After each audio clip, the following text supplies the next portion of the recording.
Okay, can you guys hear me now? I just restarted OBS.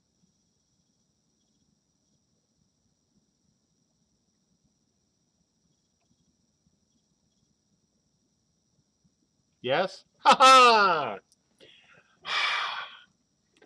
Technology. You know, we're not the only people who have bugs. All I did, all I did was restart OBS. So, you know, it's always nice to keep things in perspective. Though, of course, now, okay, now that's working over there now, too. Good. Okay. All right. So, hey, let's get this started. So, first, look, let me say that, as I say the other day when I streamed, I hope everyone out there, all of our backers, even our ex-backers who were saying, who said some not so nice things about us. I hope you're all well. I hope you all stay well, and I hope all of your family stays well. Terrible, terrible time we live, and right now we live in, and I want everyone to come through it, even the haters. So with that, I'm going to lie to you right now. Biggest lie I've ever told, and I don't tell many, like none other than the, honey, does this make me look fat? That's a wife, survival husband-wife thing. But other than that, this is a big lie, huge lie. Be prepared. I'm about to do the top 10ish. So yes, very big lie. Because today the items are 36. So, there is no top 10ish today. It is a top 30ish. And oh, are there so many things. So many things. So let's get started. So, number one, work in progress. Tech ragdoll updates. Oh, and by the way, as a testimony to Max, testament to Max, I have this sign to hold up to myself when I need to hydrate because I don't have Max doing that, so I'm going to do it myself. Hey, as you can see, the office is mostly empty, so not a lot of help here to do this. So, I'll be doing it to myself and, as again, a thank you to Max for everything he's done for us, even holding up a sign to remind me to hydrate. So back to Ragdoll updates and fixes. Mike D has completed a second phase of improvements for our Ragdoll system. Most significantly, the system has been updated to incorporate a selection of skeletal constraints that prevents entities from folding into blobs of limbs. Instead, the system now produces a more realistically constrained range of motion between limbs, head, and torso. Now, short explanation for that is if you saw the videos, for example, from Ragnarok, or you saw any of the tests, I think we tested this with you guys. I might be wrong on that. In CU, things were blobby. It was a first pass. We always said it was a first pass. Now it's a lot better. So yeah, and this is better for CU. So you'll be seeing that in our next test. Work in progress number two, work in progress, tech pathfinding. Progress continues steadily with our navigation mesh system as leads focus on the complexities of interior spaces has led to some solid gains in our ability to support user-generated keeps and other structures. And by the way, there were a lot more words for these first two items that you'll see in today's update. But I want to keep it short because 36 items. So yeah, I mean, look, pathfinding, as we've said from the beginning, any of us, like most of us who played just more than one game in our life, you'll know that pathfinding is something that's anything from horrific in sometimes other games to good to great to rarely perfect.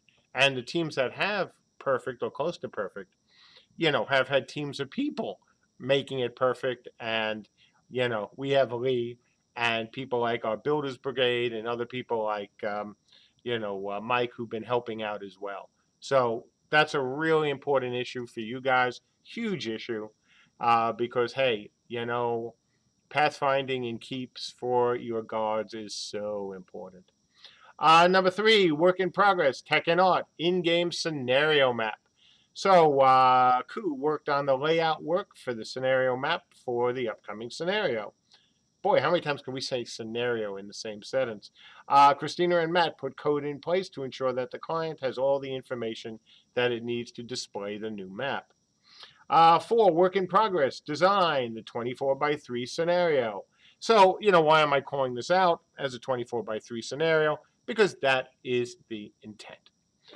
We've said this from the beginning, that the scenario that we are building is not intended to be something that you play for a half hour, an hour, and then, you're done with it. It is supposed to be, what will be the main battle area for 24x3 server. So, yep, that is coming along, and just a few things that we've gotten done. Designed for keep lords and other defensive NPCs with new abilities and behaviors. Preparing plots for the Builders Brigade to provide new keeps and towers they have built. Scenario scripting, which will manage the ownership of objectives, provide notifications to player when objectives are under attack, and updates on the map so that it is easy for players to see the state of the zone at a glance. Now, why are we doing this way? Certainly we've talked about no hand holding.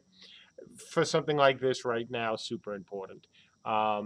This is not obviously a live game, and we want to make sure that you folks who hopefully will be generous with your time can come in and just know what's going on, so you can get into the action faster, and do the thing that you love to do, which is go into these places and beat each other up. Luckily, it's in a video game. So number 5, work in progress, tech, improved siege engine interactions. And by the way, some of these items you will have seen covered in the mini update, of course, because the mini update was just that, a selection of some of the things. And if you remember, I said there were a lot more coming. So yeah, a lot more. There are new visuals and better interactions made by Mike C, which now helps make siege engines aligned with the ground instead of the billboard. I think that's probably supposed to be, it might be Mike D. No, those are visuals. This helps show where the interactions are. New visuals for interaction type allows players to see the difference between different locations on the battering ram, but all interactions can have a different world visual icon based on the interaction type. So in other words, make it a lot less painful to use the siege engines. The stuff that we originally did, of course, was a first pass. It was something done to be quick and dirty, and now we want to make it great, and so that's what we're working on. Number 6, work in progress, tech and design, trap item. So Camelot Unchained was always meant to have a dedicated class for crafters. Who knew? As part of this class, one of the important features was to allow them to create traps, which, along with other field fortifications, could allow them to control space on the battlefield in support of allied combatants. In other words, we got traps. So traps are important.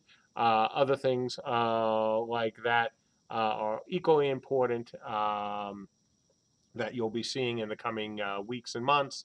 More traps, things like bombs we've talked about, and other fun stuff. Number 7, work in progress, tech and design, soul essence shards.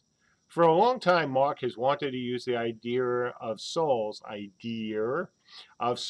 Camelot Unchained in some way. Eventually, souls are meant to be used in some form of crafting, etc., etc., etc. We talked about this last time, in the mini update, and yep, so those are a thing. Still work in progress. Work in progress, number 8, tech and design, spawn protection bubble. Now, if you folks weren't spawn camping at times and would just let people spawn into the game, we wouldn't need to do this. So, of course, we need to do this. So, we've been working on tech that is meant to be used so that people can actually come into the game and not get griefed, ganked, killed, etc., before they can even get in. And yes, Noir, we are talking indeed about CU. This is CU's stream. Number 9, and this is CU, 100% CU. Number 9, work in progress, tech, item instance support. This feature allows some items to render more efficiently on the client.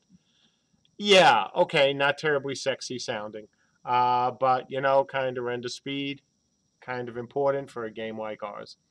Number 10, work in progress, tech, channeling tech. So we've discussed this before, and I'll say the basis is in, and we're going to continue iterating on it. Number 11, work in progress, tech, trigger volumes tech. We've made additions to trigger volumes such that they can now move with an entity. This will likewise need to be tested against real abilities, etc., etc., etc. Yeah, again, not sounding sexy, but kind of useful. Number 12, you'll like this one, tech, ability bar customization. Players will be able to have multiple ability bars and move them into groups. abilities can be added and removed from the ability book for more customization. Yes. I care about that a lot, and I know most of you care about that a lot. And it was one of the things we talked about way back when in the Kickstarter, that we were going to have lots of ability bars. This is not, a game where you're playing with 6 abilities. Excess Mongo, yes, finally you are correct. Number 13, work in progress, tech, warband overhaul. We're getting warbands into a fully functional state with safeguards against future regressions on the system. What does that mean? Well, we finally get warbands into the game, and we've set it up so that when we do something, it won't accidentally break warbands. Kind of something that happens all the time when people are working on this sort of stuff. Number 14, work in progress, tools. Hey, tools. Content pipeline change lists. The content pipeline. Hang on.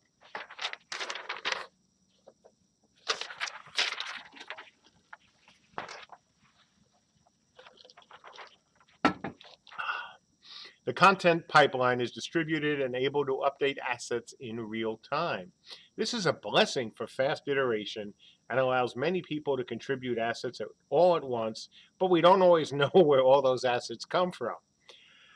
Change lists is a system that allows us to track asset changes and apply them to shards in batches, allowing us to keep the fast iteration while also having a history. And this is one of the cases where having a history is a good thing. Okay, moving on. Number 15, work in progress. Whew, not even halfway there. Tech, server orchestration, P1, containers and discovery. So let's orchestrate together. Server orchestration is an all-encompassing concept around deploying, managing, removing, connecting, and monitoring servers. CU has many disparate servers, each with their own needs, and we've grown the number of them, so we need to be sure we have good tools to manage them. Or kind of sort of important. We have talked about this also ad nauseum, not only recently but in the past. When we talk about all the different servers we have, everything from physics servers, proxy servers, it's an API server, web API server, game server, etc. So managing them, orchestrating them, getting them to play nicely with each other is sometimes as hard as getting you folks to play nicely with each other. So yeah, this time though we can make tools. Thanks to the always suffering bull, who no, unfortunately, I see the comment about, hey, have we added another tools guide? No, we haven't. We're trying so hard.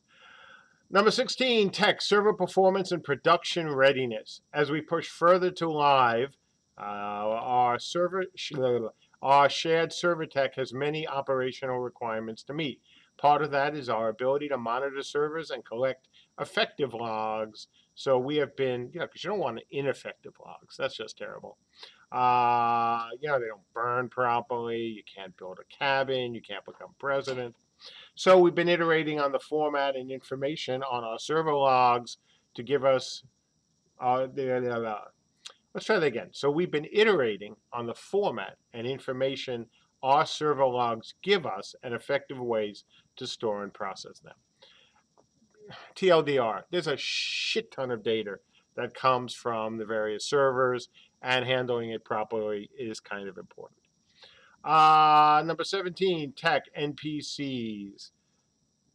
Yeah, Bull. No, comrade, I do not enjoy being alone. I know he doesn't. I wish we had more. I'm trying. Been trying. Number 17, work in progress, tech, NPCs. In addition to making the Wyvern behave like a real NPC, we are looking towards more immersive interaction with NPCs in general across CEU. And we're using, obviously, the scenario to test it out. Having NPCs patrol particular routes and achieving goal-based movements are the current steps we are taking towards improving their behaviors. Number 18, halfway there, tech and gameplay keep lords. We've made a lot of progress on keyboards, including adding new overmind features in order to control them, new AI behaviors, and their own set of special abilities. Okay, so again, halfway there.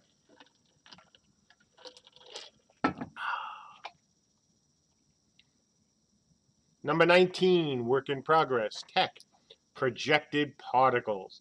The projected particles code has been brought out of our backlog. As a recap, this lets us cast particles onto meshes, causing the effect to wrap smoothly around uneven surfaces. Hey, Frequency, good to see you. What did you miss? 18 items. Hey, the good news for that, 18 more to go. Okay, so let's get going. Keep going. Number 20. So work in progress, gameplay, scenario progress. First pass scripting of the CU scenario is in a good state, and as we move forward on building out the environment, and feel of the map, et cetera, et cetera. So again, much more stuff going in for the scenario. Number 21, work in progress, tech and design, progress on the Devout class. Know you guys are going to be excited about this. All the non-resurrection runes, take that for what it is, I'm sure you will. The components that specify effects are drafted. A majority of shapes, components that specify delivery of runes are done, but we found some of the components will need larger tech improvements and be revisited in the future. And that means the immediate future, not 3 years from now. What remains are on the horizon. In other words, we hope, over the rest of the 90 days. Number 22, design, work in progress, design, spirit mages, the Dread Caller, Slaughter Wolf, and Morrigan. God, I love those names. Which have now completed first pass designs, and scout classes, the Spectre, Wisp, and Arisen are still currently a work in progress. Huh.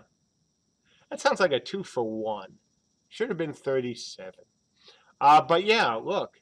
So not only are the Devout in good shape, not done yet, but moving along nicely, but we're putting in spirit mages, and Ben has already started work on, and Ben got a lot of it done, again, completing first pass design, and he's already started on the scouts. What? There's good news? There can't be good news about CU. Oh my God, right?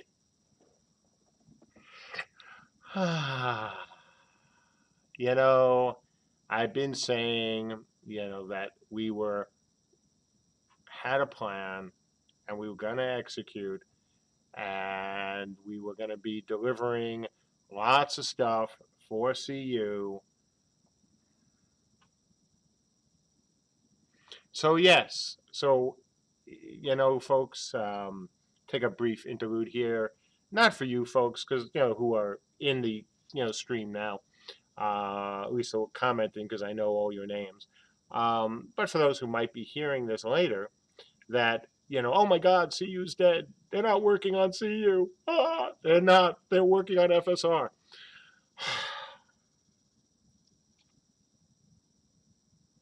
Everything I've told you, and the other stuff that I'll be telling you about for the rest of the stream, if that doesn't prove that, we're kind of focused on CU right now and getting stuff done for Ragnarok at the same time, then I don't know what will. This little team, which we're still, small by industry standards, especially for working on 2 games and Cube during what are trying times. And this is what we've delivered over the last 30 days. So, question Artuine, yes, I have, by the way. Multiple times have I worked on more than 1 game. Yeah, lots of stuff, and here's more. Let's get to number 23. This is why Cube was mentioned. Completed. Cube. Blueprint fix. Issue with saving and viewing save blueprints has been fixed.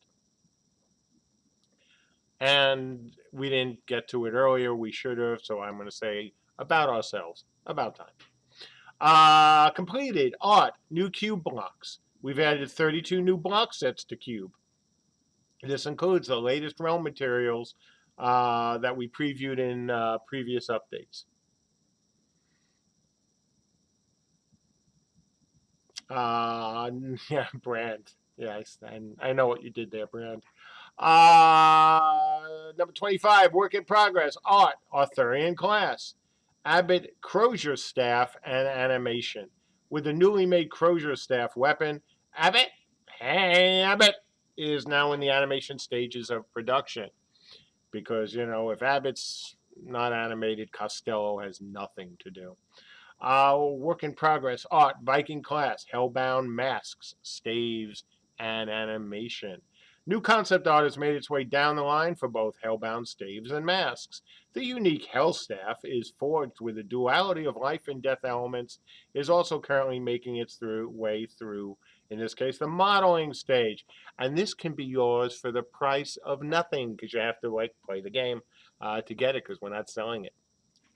Number 27, work in progress, art, TDD class, Blessed Crow Cauldron staff. Concept has continued to develop for Blessed Crow weapons and is on track for selection and 3D modeling. Number 28, work in progress, art, TDD armor. New TDD medium armor with a Dark Fool inspiration is making its way in the model and sculpt stage, and soon from there into materials. Number 29, we are on the last page. Done, art, wyvern, anything, however you say it, tomato.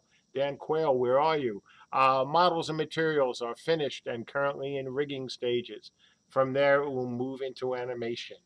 Number 30, work in progress, art, deployable items. Deployable barricades and traps are in the works. Concept art is rolling along on material unique barricades. Yeah, I'll clean that up, as well as a variety of traps. Number 31, art, soul essence shards. In tandem with tech development, concept art is developing the visual look of this pickup feature. That needs work. Number 32, work, art, environment, terrain. New terrain functions in the works to include slope adjustment pivots. That's like cliff wall meshes being spawned at an angle, and a new additional system of randomization for terrain meshes. Now, I don't even know if you guys know what that means. The bottom line is, it's going to make things look better. That's what counts. Because, hey, that's what we work on as well. Number 33, work in progress, art, environment, height shader tech. New height mask shader for meshes. Currently only available for terrain materials. Andrew is bringing this tech to all 3D meshes, allowing the art team more flexibility in blending materials for better visuals. Like I said, making things look better. Number 34, art, environment, Vertex shader tech. Vertex painting allows for controlled blending between two materials on 3D models. This helps optimize, it says optimism, I'll clean it up now, optimize material usage while allowing effects like moss at the base of the object or burnt wood near a fire particle. In other words, once again, let's make stuff look better. Number 35, work in progress, art, environment, world-aligned materials. Currently available in Cube and Terrain Mod, Andrew is bringing world-aligned materials to 3D objects. This will give the art team more freedom in how models are implemented. This means simple rock can be scaled, like our NPCs used to be, simple as rocks, and resolution to all other rocks that share the same material. This will free art up from making material sets for large, medium, and small rocks. All right, last and certainly least, work in progress, design, overmind. Mark has been working Oh, I guess I have. In a number of areas within Overmind. He's been focused mainly on speeding up the ability of design engineering to work with and iterate on Overmind based scenarios. And sadly, I've had very little time to do that with all the other stuff that's going on because of what's, hey, going on in the world. Okay, so hey, 36 items. Not so shabby. Pretty good actually, I think, especially since I know there's some things from on this list that should be on the list that frankly isn't on the list. And I mean CU stuff. So yeah, lots of good stuff. Lots and lots of good stuff. So I'm going to hydrate and look for your questions.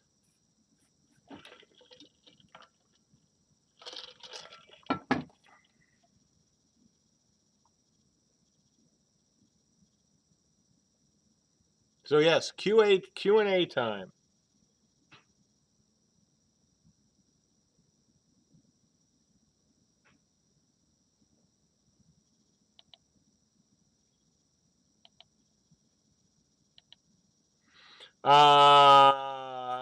Okay, so number one from Swipper, question. So if scouts are being worked on, does that mean they will be available for launch? That's the plan, Stan. If we're working on them, we want them available for launch. That's it's a good question. I am not in any way, mocking it. No, it is a good question, and the answer is yes. That's the point. By the way, I apologize for that. I really did want to get a haircut, but hey, you can't. And so it should be interesting over the next month to see what that hair looks like. Next question, Caladex. Did Ben give an update on when the Devout reveal stream would be? Oh, well, that Ben doesn't need to give an update. That's something I will do in discussion with him.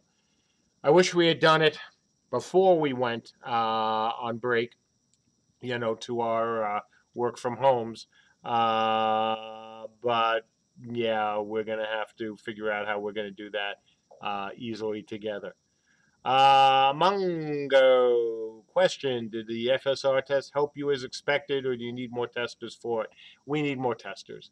Yes, it helped us. It didn't help us enough. We did not get enough testers, and we're going to have to go outside to get more. Valdi, how are you and me and my family doing? Good. We Mike and Lady J are pretty much at home quarantined, not sick, just because essentially it's the quarantine. But we're getting through it. And it'll be tough. Agony, are you ever going to bring Mod Squad back into the loop? Yeah, I mean we haven't been doing anything new that I thought needed to go to Mod Squad. Now, look, I honestly don't know the answer to that. I thought, honestly, I didn't think there was anything that you guys could do until we did this stuff. I don't think I'm wrong, but I honestly don't. I don't have that answer.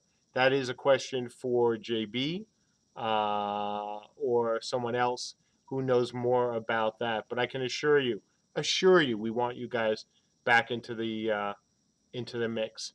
But I believe we had to do tech first. If I am wrong, somebody can jump in and tell me. But I don't think there was anything you could do yet. And by you, I mean the mod squad. So yes, we do want you in the loop. I know you and some others are angry, at us or at me directly or both. But we have no intent to move away from the mod squad. Brand, is it safe to assume the health crisis has put a delay? Do you find production going just as smooth? No way it's just as smooth. Communication is harder. We can't, a lot of the stuff that happens at a studio, at least our studio, and a number of others, is people can easily talk to each other. And, while you can be on Discord or folks here can be on camera, it's not the same thing. So, has it put a delay on the 90-day? Not as of yet. Could it? Absolutely. We've had people who've been sick. Fortunately, nobody deathly sick. So we've had some downtime for that. But I'll let you know, as soon as I know. Right now, we're still on target, but I will probably know more next week. Mumblefish, can you repeat the 15 items? Joking. Okay. Ragdoll updates and fixes, tech, pathfinding, in-game scenario map, 24 by 3 scenario, improve siege engines interactions, trap item, solescent shards, spawn protection bubble, item instant support, channeling tech, trigger volume tech, ability bar customization, warband overview, overhaul content pipeline change lists, and server orchestration P1, containers and discovery, and there you go. Huh. I did it. Okay, Nigolith, good afternoon to you too. Everyone I know is safe and sound. Rahaldin, do scouts have a spotting ability? No, having them with spots just makes it too easy to identify them. Though I think we could customize them so you could have you know, black spots and white spots and pink spots and all that. Bobo Dayak, whoa, question. Will all the islands have the same shape as the ones shown for the scenario? Nope. Well, doing devout reveal, wasn't that September 2015? Thanks. Stanley, have you had time to continue work on crafting during the weekend? Actually, I did not. What was the last tech on this that went in nicely? So the work I've been doing has not been turned over to tech yet. Scott Florence, what are you looking most forward to getting to work on over the coming month? Well, actually, just what was just asked me. Crafting and continued work on Overmind. I love when I can find the time to do both. Caldex, after scouts go in, is there a plan to go back and add runes and other abilities to the classes already in testing? Complicated question. If those things are part of what would be considered the basic build out, which is what we're doing now for as many of the classes as we can get in, at least quickly. And obviously, if there's some classes that need a lot of tech, we may, especially if they're extenders, we won't try to get them in for launch. But if we do find, or as I'm sure we will, that classes do need some rework, because they always do, then of course we'll add new stuff. How fast are you going to add new classes once the game is released, or how much are you going to work on designing new classes? Look, we want to get them in as quickly as we can, so let me take one step back. Assuming we can get them in without breaking the class balance, we want to get them in as quickly as possible. Heard is the word. When can we roughly expect the new scenario? This month. That's the plan.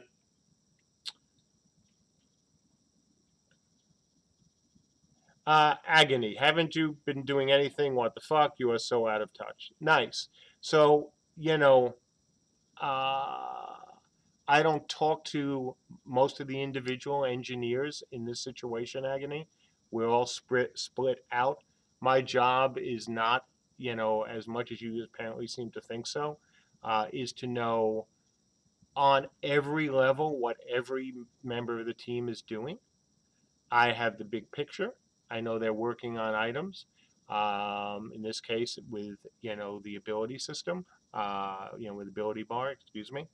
But that's if that is something that should have been shared with you guys, no, I don't know that. That's not my job to do that. And in terms of being out of touch, hate to tell you, but we meet every day with our, as leads, and the leads then meet with their people. So, kind of not out of touch. Nocturnal Demise, what classes do you find the most interesting personally? I'll never answer that question. I didn't for Dayak for obvious reasons. So, First Centurion. Oh, if the question you're asking, I know who you are. Do you still talk to Darren and Laurie? I think lightning destroyed his computer with Dragon's Gate on it. Yeah, it did. I haven't spoken to Darren in a while. I spoke to Laurie a number of years ago, but that was the last time. So, Agony, you haven't been abandoned. I don't know why you think you've been abandoned, but you went off to dinner after asking that question. So, yeah, okay, great. Um, and anon. Yes, you're absolutely correct.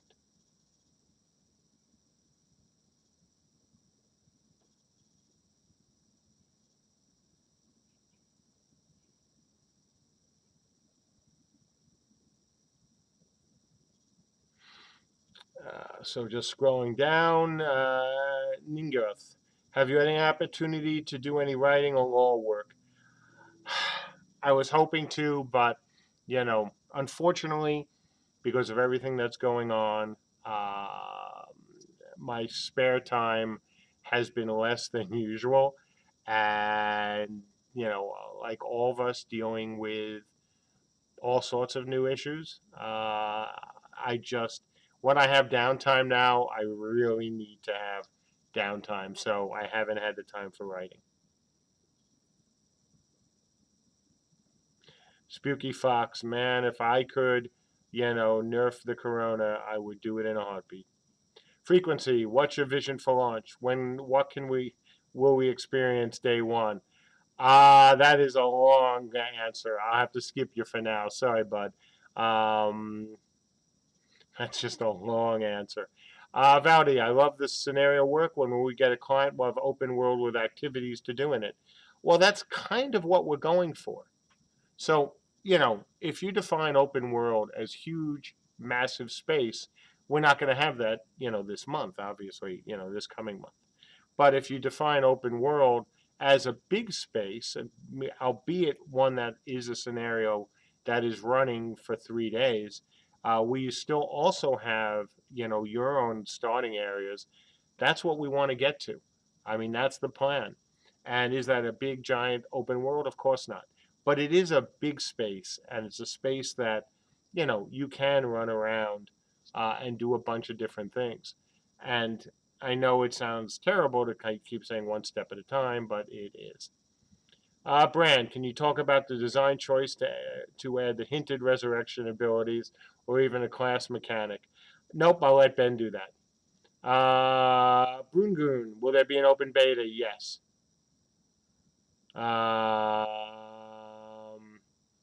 Popsicle Gaming, what was the 90-day announcement? No. It wasn't, just a new scenario, Wayward. The 90-day announcement was a list of all the things that we wanted to get done within 90 days. And so, as you can see from today's update, we got a lot of things, not just, the scenario itself. It is new classes, it's new tech, it's new art, lots and lots of stuff.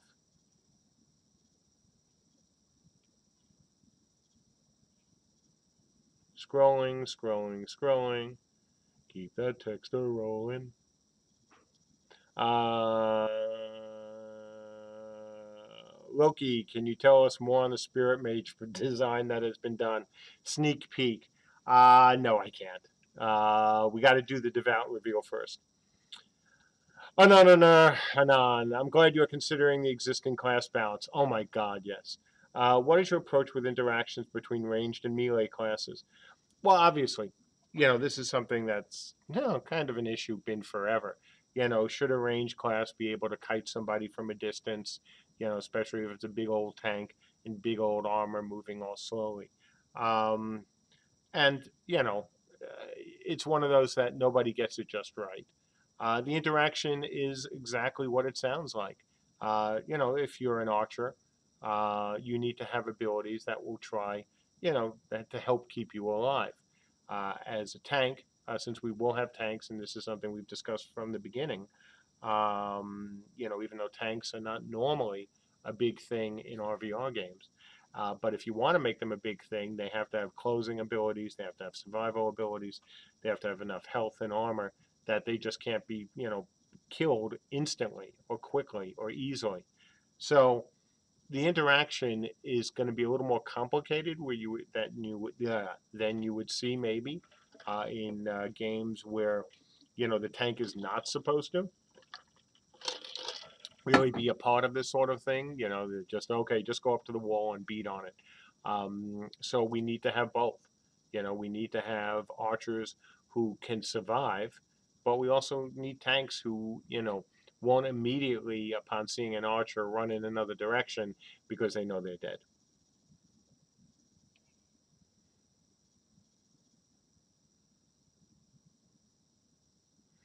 Zaylin, what would be the number one thing from the last 30 days? Oh, I think the work on the scenario overall. I mean, the class work is also exciting, so it's really kind of a tough.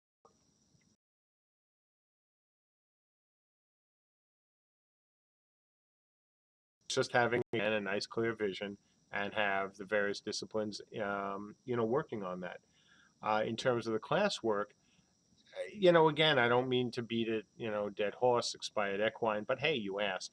Um,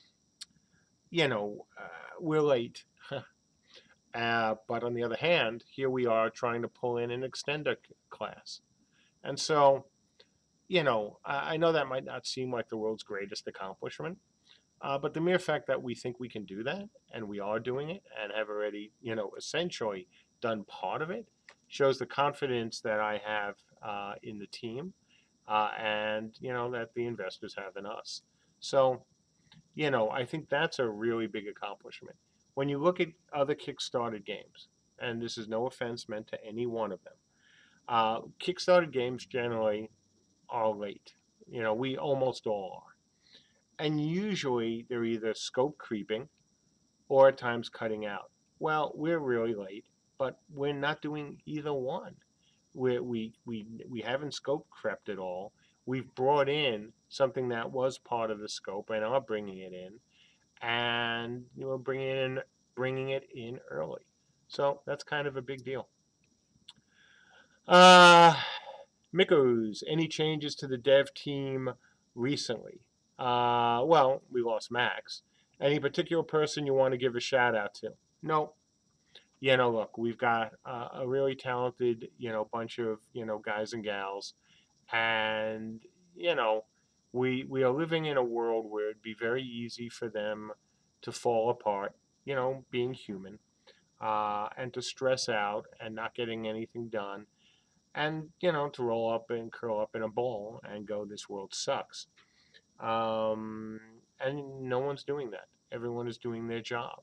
Everyone's working hard and trying to make this happen. And so, if I was going to do a shout out, it would be to everybody at CSE.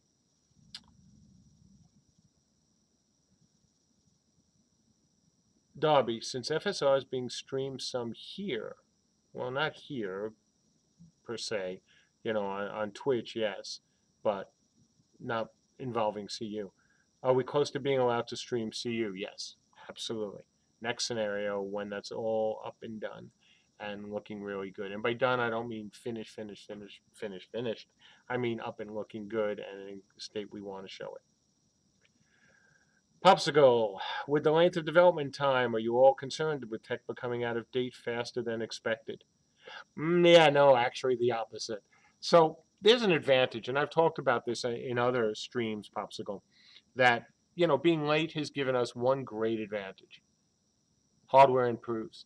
So if you go back to our Kickstarter, and the Kickstarter goal was for a 500-person battle, right? Well, thanks to the improvement in tech, 500 isn't our in any way what we can support. We can support way more than that already. Um, Tech improving has allowed us to increase, our ability to render and obviously allow you folks to play in a better looking world than we originally had talked about. Tech improving allows us to do more, as well on the server than we, were able to do before. So, you know, the fear would have been, and was at times, of course, that somebody would come out with something that was better than ours in terms of our tech. But, let's go back, 7 years ago and, look at the companies that have said, hey, we can do large scale battles and do them really, really well. Or, including, Google Stadia, who said sort of that. And who's been able to do it yet? And the answer is still no one as well as we can. And so, do I think we're outdated? Far from it. I think we've proven that we're capable of delivering on what's something that other people can't. And look, while we've shown the Cherry Keep, while we've shown FSR, it's again the same tech. And so whether it's been a lot of players in a battle with a lot of NPCs or a small number of players with a ton of NPCs, our tech can handle it. And it's not just the rendering. Rendering is hard enough, but there are some great rendering engines out there. On the other hand, we can do the networking part, and we can do it cheaply. One of the problems with Stadia that we all know, because any of us that have read any of the reports, or in my case, because I was brought into OnLive as a consultant after the fact, which was amusing to say the least for a whole bunch of reasons. And so I know the difficulties involved, and I know the cost involved. And I'd always said that, part of the problem is that it's expensive. Our tech isn't. I mean, that's kind of the beauty of it. The servers aren't cheap, but compared to others, quite cheap. Again, if you're trying to render, everything remotely and then stream it, you're eating up a ton of bandwidth, and you're eating up a ton of, computer resources. We don't do that, and so yeah, I kind of love the spot we're in right now. Again, 7 years ago, multiple companies make big announcements. Nobody's shown anything yet that can deliver on what we can. So yeah. Okay, Ningalith. However, because I always mispronounce everything. Question about crafting. Was there ever a conversation in-house about crafting recipes being tied to the individual over a more traditional recipe system? Something that could be Googled a few weeks after launch. Your thoughts, sir? Ooh. Oh, you should go to the forums and read my posts on the stuff I've been working on. I think you will be very happy with what you read. Yes, very happy. Combat Sack. Question. What role will Stabby Stabby have when the enemy is turtling in the keep? So Stabby Stabby, if things work out with the Veil the way I would like them to, turtling in the keep is not necessarily a survival mechanic.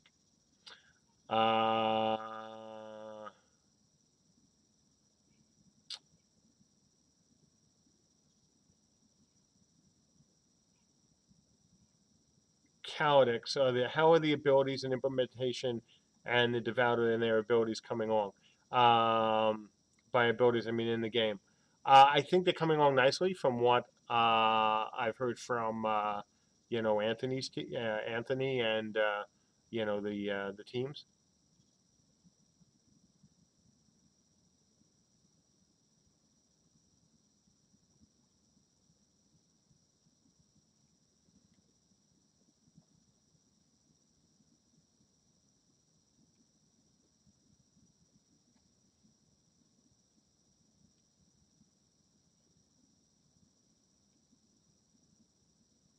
Sorry, just scrolling through. Valdi, to streamline development for getting to launch, have any big name features been put on the wayside? Nope. You guys know everything that we've scrapped, which right now simply amounts to the more complex body part system.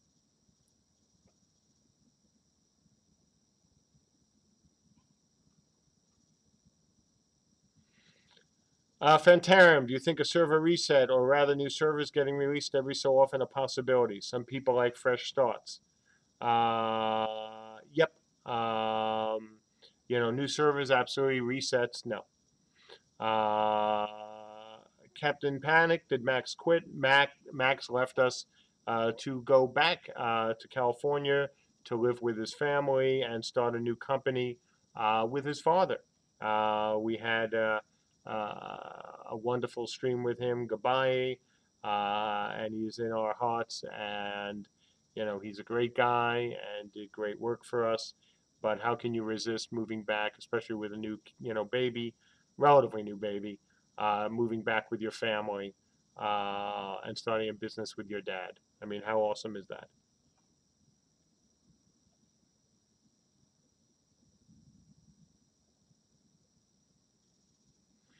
Odovic, as a reward for play testing, perhaps let's let some areas be named after useful testing. Yeah, not necessarily that, but stuff. I guarantee it. We'll see. Lottoine, will CSE name the areas or will players? Uh, Both. I mean, so if you think about how this breaks down, you have the big land masses which need to be named by CSE for obvious reasons. Then your own area, you can, when you take it over, you can call whatever you like, but it still needs to be part of the bigger mass.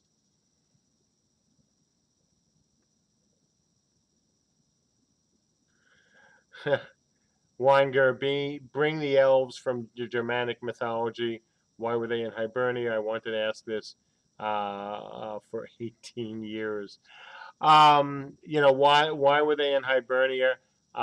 Because it's kind of simple. Most people would have associated them with Hibernia more than the other realms, and uh, it doesn't matter really whether you're a Viking in our realm in our game, or you're an Arthurian, or anything like TDD, obviously, because all these areas and places, even within these realms, had elf mythology of some kind.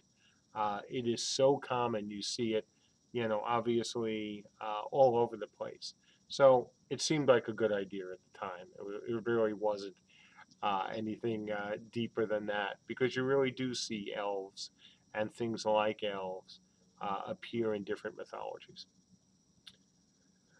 Uh, let's see, what time is it? 5 o'clock. So I'll do this to 5:30, folks. A lot of good questions. So for three, with the new scenario, will there be realm bonuses for holding towers and keeps? Well, there'll be bonuses. Would it be realm bonuses in the way that you might be used to from another game? No wish. I haven't actually spoken to Ben about that. I have to talk about what he's actually put in there. But it's not the same thing because we don't have a 24/7 full world game. Um, Stanley, is there a class hybrid having staffs as a main melee choice? Yeah, I think a few people in the chat can tell you about that. Uh,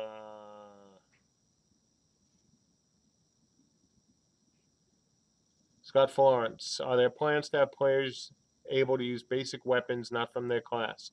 Oh my God, absolutely. We've said that right from the beginning. Weapons, can absolutely be used by other classes.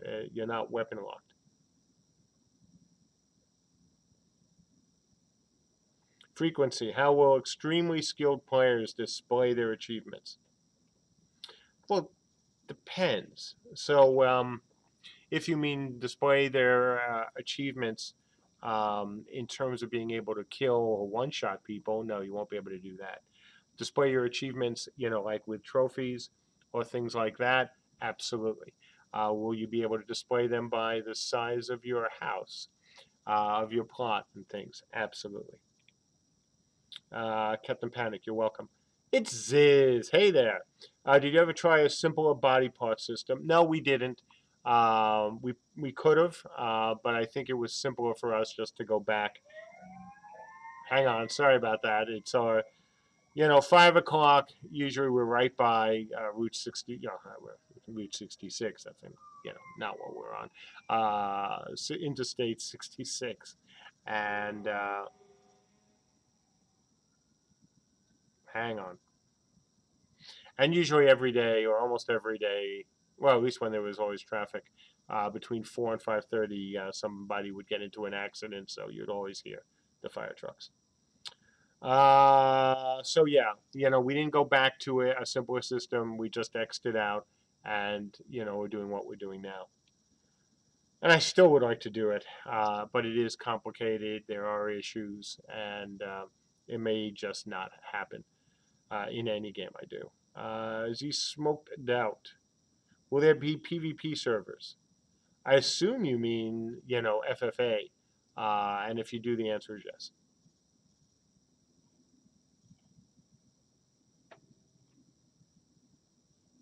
And would I mean? I assume you mean player looting, full loot versus partial loot. If you mean, not only free for all but full loot, it would really depend on the support within the community. Quintus, how are you going to address realm imbalance population-wise? Prayer? No. A lot of items, a lot of different things that we've talked about doing. And this is also something I've said right from the beginning. There is no silver bullet for this. There is no one thing, one size that fits all. There is no ring of power.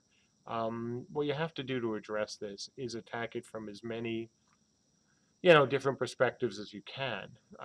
So it really ends up being, a buffet of choices and changes you have to make to try to, make it fun when you're not, the realm with the most number of people. And so that has to go on the macro level, obviously, in terms of bonuses that can be applied across a realm, but also the class design. If the classes are designed so a small group can't take out a big group, even if the small group is very, very smart and talented, and the big group is a bunch of noobs that have just come in, if you don't design your game that you can do that, you're in trouble. You've got to be able to do that at least. And then you have to decide where to draw the line of, okay, we have two experienced groups. One group is an 8-man, another is a 24-man. How do you deal with it? Can that 8 group outplay a group 2 times its size, or in that case, 3 times its size? And that's all part of it. So it is a pain in the butt. It's difficult. It's super difficult. But we're going to try a whole lot of different things. Link, what will time to kill be on average is the same it was in Dayak? No, I'm sorry. Dayak had one-shotting. We don't have, one-shotting. We've been really, really clear about this. Caldex, you were going to update us on the FSR testing that people did and their rewards. I think that on Monday or Tuesday. Just a quick reminder. Yeah, I know. As you can imagine, with everything that's going on, my time has gotten even less free. And I will get to it, I promise. It's important, super important, and you will get everything. We are still moving ahead with both games. But I had less. I have a lot less free time than I did a month ago, and I didn't have much then. So, no, it's a valid question, Caldex. So, on. Can you give us examples how PvE will be challenging? PvE is really only supposed to be challenging in the depths and with guards. PvE otherwise is a matter of killing things, to get things, killing things, skinning things, killing some of the easier stuff in the depths. PvE isn't supposed to be um, the kind of thing that people spend a lot of time in, because if you do that, then you really have to give them stuff for it. And so if the PvE was supposed to be challenging, then you should level up, because it would be ridiculously dumb and mean of us to say, hey guys, you PvEers, you want to also, play this game. Yeah, we've got stuff for you. You can kill things and sorry, itchy nose. Um, and it's hard, but you don't get anything for it. That'd be terrible. So, in general, PvE is not supposed to be challenging. On the other hand, the guards are supposed to be challenging. Their abilities are supposed to be challenging. They're supposed to coordinate better and not be as dumb in some other games or as dumb as our NPCs were. So, yeah.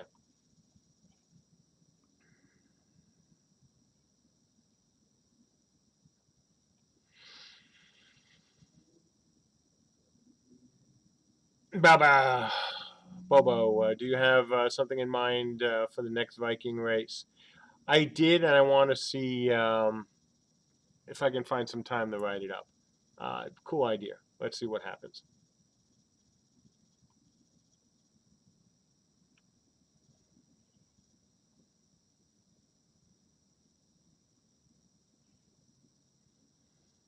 Die Groove. Why have no developers been able to make a good RVR game like Dayak? Well, so you know, I don't want to disparage anyone, and I think Elder Scrolls Online certainly had a rocky, and a longer than expected development time. But all credit to ZeniMax and to Matt Firer because they kept pumping money and time into it, and they made it a much better game. So again, uh, not all companies did that. So respects to Bob Altman. He raised money for the company, put a lot of it into it, various games, put money into Matt and his efforts on Elder Scrolls, and then doubled down. God, I wish other companies had done that. So you know, with apologies there, and to some of the other games that have had RVR, because it's hard.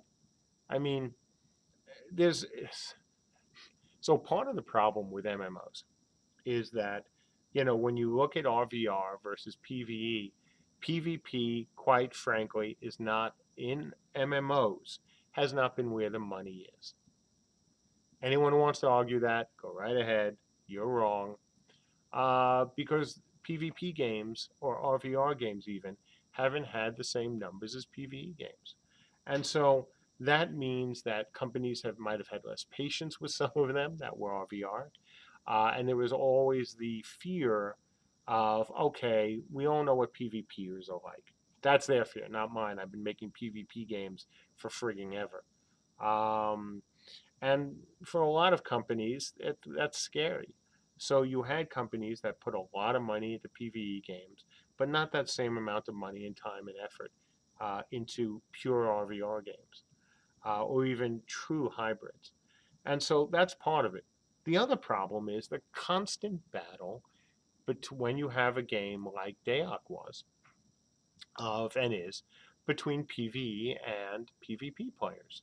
And that constant tugging from both sides, ends up making everyone's life more difficult. Now, are you guys who are doing that wrong? No, of course not.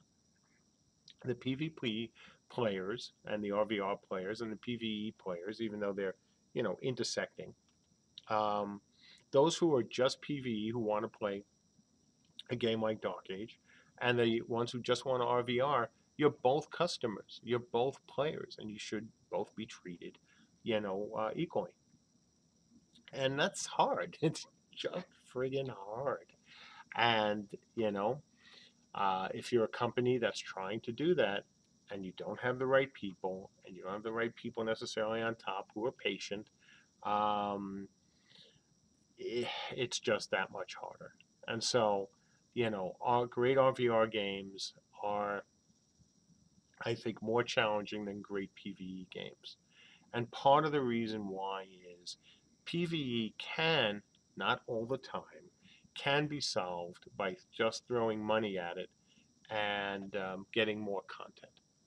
Because PvE players if they have a lot of content and it's good to digest, they'll be really happy, super happy. RVR players, because they don't have that same content, they are the players.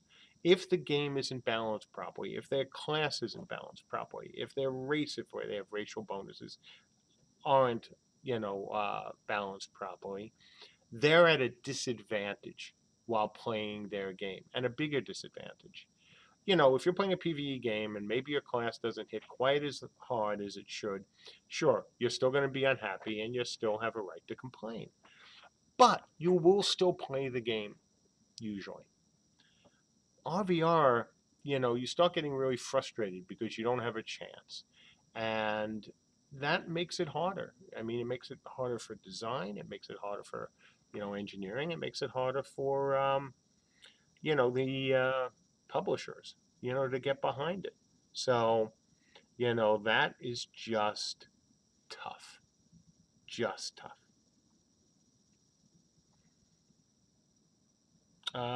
Zach Queer, Queer 13. I love Dayak and cannot wait for you guys to truly get going. Thank you. Us too. So desperate. One-shotting is integral to the health of the forums. Good one. I like it. Calodex. PvE is never challenging. Yes, it can be. Love you, Calodex, but it certainly can be.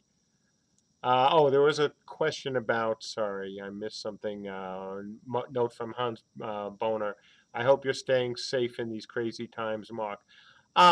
Within reason. I'm certainly doing all the things I need to do outside the office, inside the office, but I'm still coming into the office to do things that, say, I couldn't do at home. And also, to be able to do this a little more easily. And just because it's, I like being here and being able to still, be in touch with people again a little more easily than I would have at home.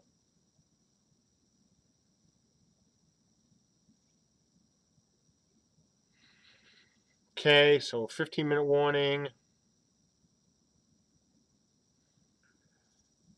Ningilia, well, question. Was there a ratio it conceptualized but realized later wouldn't work in the game? No, not yet. Everything that, other than when I did the writing challenges, and those weren't meant necessary to be obviously races we put in the game, just something that's, hey, could I create a whole becoming story in a couple hours? What was the most challenging or will be? Probably the Strim will be. Also Nin. Okay, Nin.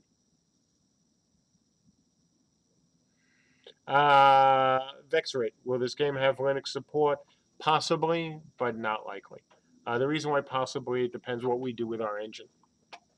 Now, it's on the back end we're using Linux. It's just the the front end.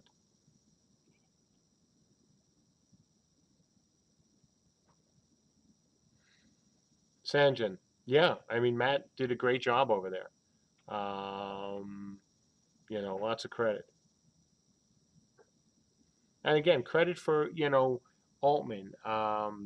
You know, she certainly has been involved in some things over the decades in the game industry. But and to his credit, one of the many things that he's done right was what he did with Elder Scrolls. That giving them time, giving them doubling down on that investment that I said this years ago was an absolutely brilliant move. It was smart as hell. And you should give credit to people when they do smart as hell things. And whether it was because he was being pushed or whether he did it himself or whatever the reasoning is, he was the guy in charge and he made the call and it was a really smart call. And not everyone does that. And so he deserves credit for that. And Matt deserves credit as well for what he did. So lots of good stuff.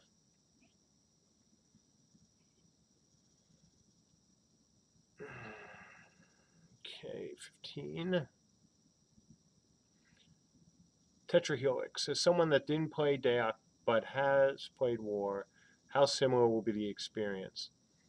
Well, to both games, it can't be similar to either one without being very different from the other. One of the things we've said about this game right from the beginning is that it is not meant to be, uh, um, Dark Age 2 or War, 1.5 or anything like that. It is meant to take some of the best things from MMOs and try to put them together at the same time with bringing in a lot of new things. And so, we're doing that. So, will some things seem similar? I'm sure they will. Will other things seem dissimilar? Sure, they will as well.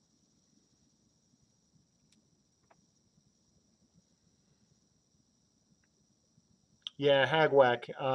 It's a good comparison to what's been going on with New World.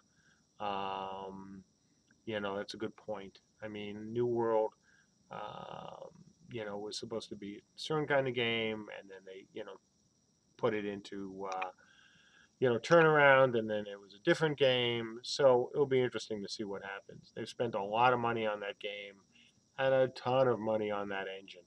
It's funny, and this gets back to engine points.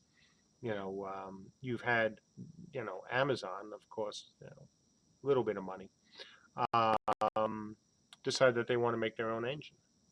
And, they did this by buying the lumberyard, the rights to, excuse me, to do their own variant on the Cry engine, which they call lumberyard.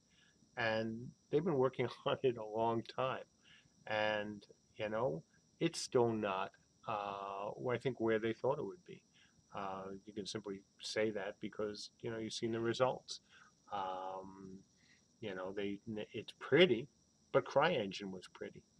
CryEngine was very pretty. Is still very pretty from what I've heard. But making it pretty and performant and networking, that's the challenge. And so you have a company there with a ton of money, and emphasis on ton. And they've been spending it, and they can't do what we can do. So, I'm kind of, again, happy where we are tech wise.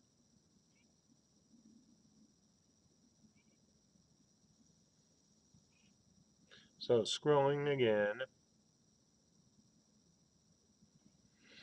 So, what was the complicated, Bobo?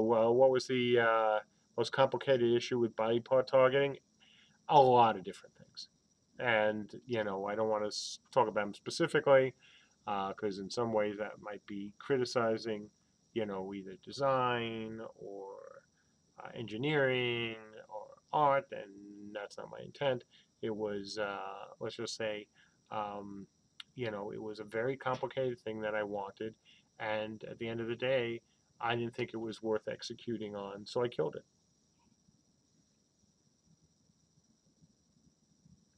Watching is CSE considered an essential business in your area, and who do we need to mob it to make it so? If not, I know, I know, I shouldn't be here.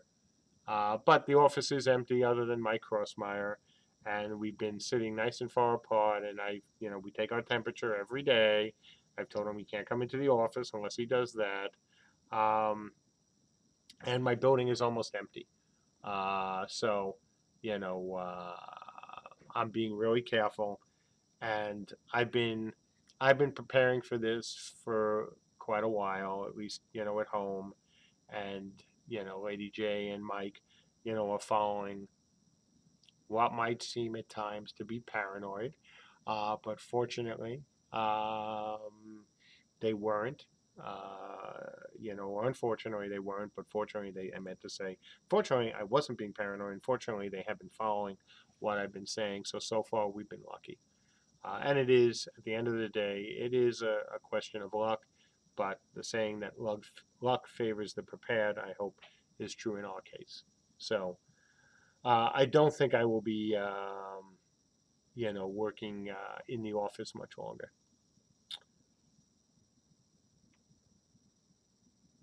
Zibramix. Mark, I see you plan to have the same high graphics in 2020 or 2021 best games. Oh, that's a good question, but a simple answer, no. Um, if we're trying to do the best 2021 game graphically, we won't be able to have the performance we have. And look, this is really simple. When you look at any of the game, I don't care which game you name, any of the greatest looking games, the reason why they are great looking is not just because they have huge art teams working on them, but it's because they have a poly budget for things that blow away our poly budget. And what is a poly budget? Call it polys, call it tries, whatever you want. What it amounts to is that our video cards, and it doesn't matter which one you have, our video cards can only render a certain number of things on the screen, a certain number of triangles. And so as you run out of triangles, all of a sudden things aren't going to be rendering as quickly. The more triangles you have in general, the slower your games tend to render. And especially games that are made for the best cards, and now you've got somebody with a slightly older card. And this is a really simplistic answer, to a really good question. And Andrew's probably, if he's on stream, is probably laughing at me for explaining it this way. But it really is, essentially the core is that you have a choice to make. Do you want the best looking game in the world, or do you want a game that might not look quite as good as that game, but you can have 1,000 players or 500 players in a battle with hundreds of trebuchets firing and things flying in the sky? You can't have everything. You can't. Nobody can. Not on one video card. Now that was to go back to something I was discussing earlier, which was Stadia. That was one of the things they said that Stadia would do. That you have these machines that are big render stations essentially that will render these very complicated scenes and render them very, very quickly, much more quickly than one video card can do, and then send them downstream to you. Obviously, that was a problem. And so, can we make our game look better? Yep, we're going to keep pushing on it. Will it be as good as the best 2021 game? Guarantee you it won't be. Okay, let's see. Okay, 7 minutes to go. I'll probably look for one more great question, unless I get some yes and no questions, and then I'll answer those too. Tetrahelix, what are your thoughts of bringing esports into this game? None at all. And we also have game ambassadors to be one. I'm not sure. I mean, I know the term, obviously. Will we have people who will help stream for us? Sure, absolutely.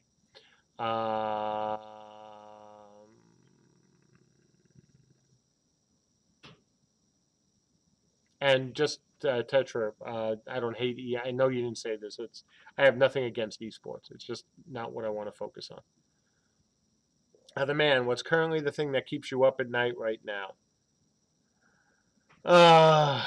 Corona, obviously. COVID is just a beast for those who are above a certain age or with, underlying conditions. It's a friggin' beast. But let's just focus on the game and not even the effects of COVID on the studio. Right now, in terms of the game, it gets back to COVID. Will we make the 90 days? Like I said earlier, right now we're on track, but we've still got 30 days to go. So that's what keeps me up at night.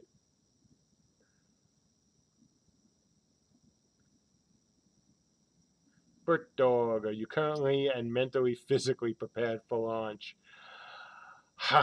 Will we be? Yes. Am I right now? God, no. You know, Now, keep in mind that I did kind of live through the last minute demand. I think I told this story. I know I've told the story multiple times that, Vivendi Universal Games, thank you again. I love you all.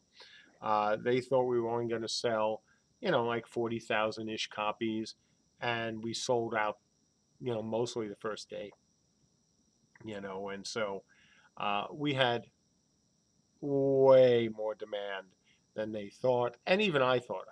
Look, I thought we were going to be successful. I didn't think we were going to be as successful as quickly. And it was so bad, and this was a good story, a short one. We were using, like most people, because that was the option, you know, uh, uh, you know, servers that we bought and configured and put, up in racks. And these were, rack mounted servers. Well, you can't get rack mounted servers by going down to your local, Fry's, or in our case, Micro Center. And so it was like, crap, Vivendi wants more keys and we have nowhere to put people. And we weren't greedy and stupid and just said, oh, yeah, we'll give you the keys and we'll stick them on our regular servers and people can have shitty performance for a couple weeks and that'll be okay. We didn't do that.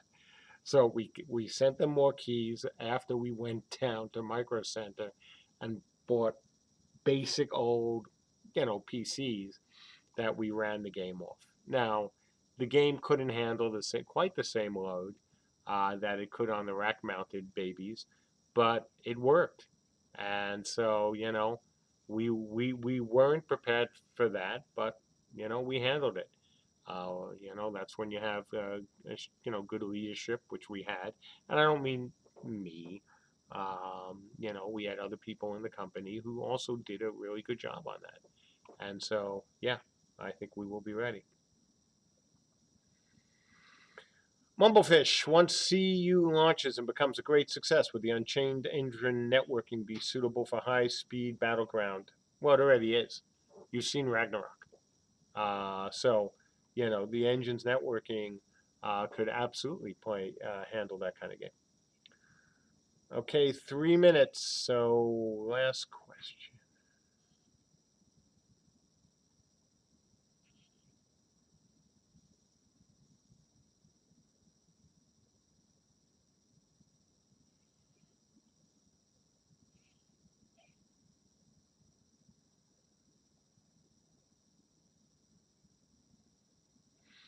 Okay, I'm going to take this crafting question because I love crafting.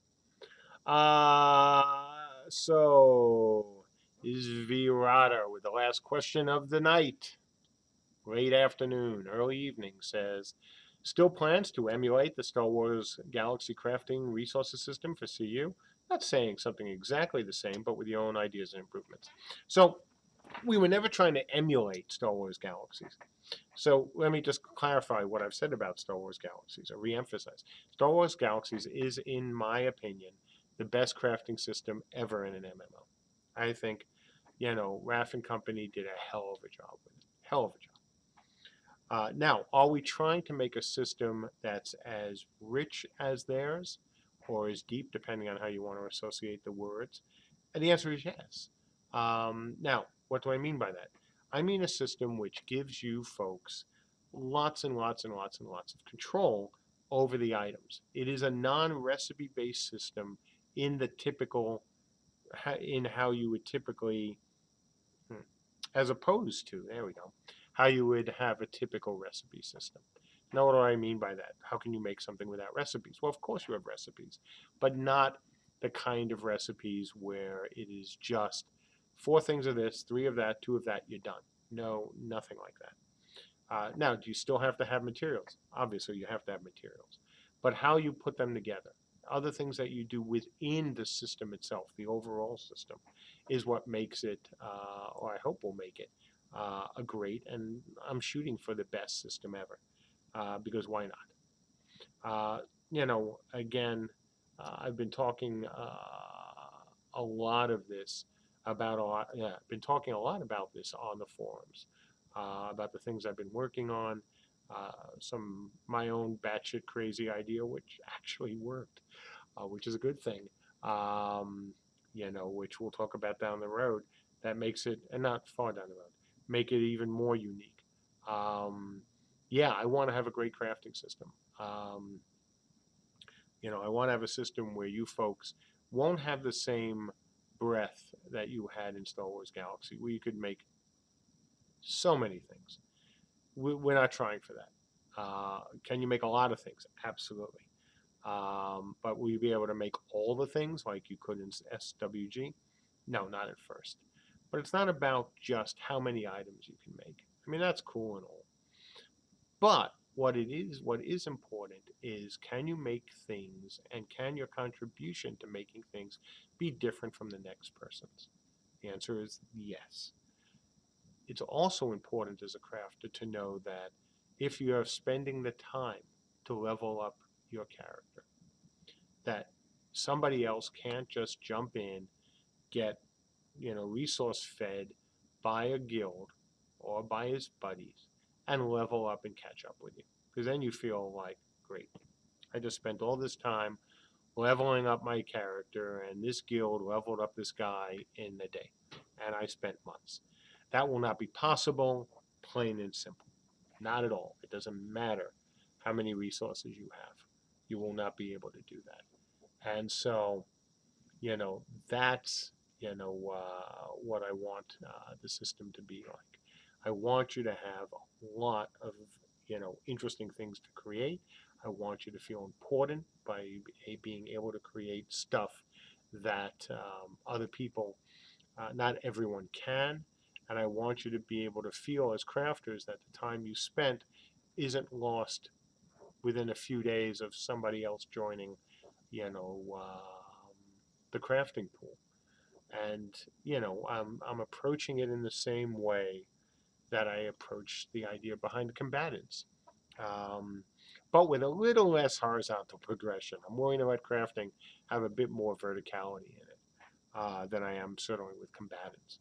Um, that combatants also have to feel like they've been playing the game for a while, so they should have an advantage over somebody who's just started, and you shouldn't be able to catch up with them that quickly.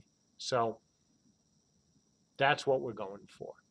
So after an hour and a half, and we have things to get out tonight, I must, call it. And yes, gear will break. There is item decay. There's also item breakage separate from decay. Um, I must say, like I always say, we thank you for your support. We thank you for your patience. Um, it is never more important than during this time. Um, and as I said last time, and I've said, on my own stream, if you can during this time, be kinder to people rather than not be. No matter how stressed you are, no matter how scary the situation is, you will be helping out. I've seen too many people be stupid and stressed, and I know it's not easy, but I hope you all can do it. And that's it. So, look, I'll see you all again next my next stream, and I'm going to try to get and start, doing some streams in the morning as well. And that's it. Enjoy the rest of your week, and have a safe weekend. Um, so yeah, see ya.